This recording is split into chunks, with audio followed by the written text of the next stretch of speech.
Welcome back into Good Morning Quad Cities, everybody. We've got our plant and garden expert, Craig Hignight, joining us. Thank you so much. Again, we're enjoying this beautiful weather outside, and he's here to answer all of our blooming questions. So we'll just get right into it this morning. We have a question from Barb saying, I planted a trumpet vine last year. It's grown like crazy, but there's no blooms. Trumpet vines can take 2 to 3 years to actually get established. What you have to do is go ahead and maybe prune it a little this year to control it. It's putting all of its energy into roots right now to get established. It'll bloom as long as it's getting at least a half day of sun. All right, the next question from Cindy is there something I can use to get my soil ready for the next year to not have spider mites? And what spray do you recommend? And before you answer that question, I just want to ask what spider mites are. Spider mites, it's a very small arachnid. You've noticed them as a fine gauzy web and just thousands of little yellow dots on your plant. No, thank you. The soil is not going to make any difference in spider mites, but always add organic matter. We put organic matter into the soil every year. As far as controlling spider mites, I would use the 3-in-1 type spray that takes care of insects, mites, and disease. Awesome. Now, before we get to our next question, I can't believe, I was so excited to be outside, I can't believe I forgot to give you your fist bump. Oh. Can't have... But only me.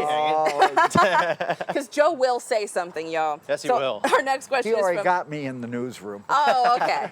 Well, our next question is from Kevin Wolf. What's the best way to get rid of crabgrass? Crabgrass. Well, the best way is to wait until it dies, which it's going to do with the first killing frost. Crabgrass is an annual. It only survives 1 year. The important thing is, if you're going to spray for crabgrass, you've got to wait until the temperature drops below 80 degrees because the other chemicals with the crabgrass killer can damage plants when it's too hot. Remember, next spring, you have to get down your pre-emergent herbicide about the end of April to keep crabgrass at bay. I said we'll be in the 80s for quite some time here, but we'll keep an eye on that. So Robert has the next question. Is now the time to start some fall lettuce and spinach? Also, what about Swiss chard? Yeah, that could all be started now. What you're going to have to do is probably, at least with the lettuces, you're going to have to start them up in the shade, maybe in small containers. Lettuce does not germinate well above 80 degrees. So you might actually go ahead and get some peat pellets and start these plants in the house where you know it's not going to be 80 degrees and then transplant them out once they start to grow. All right, and then we got one last question before we take a quick break from Christy. I have a rose of Sharon in a pot about 18 inches tall. When and where is the best to plant it? Okay, anytime it can go on the ground, the sooner the better, so it gets some establishment before cold weather.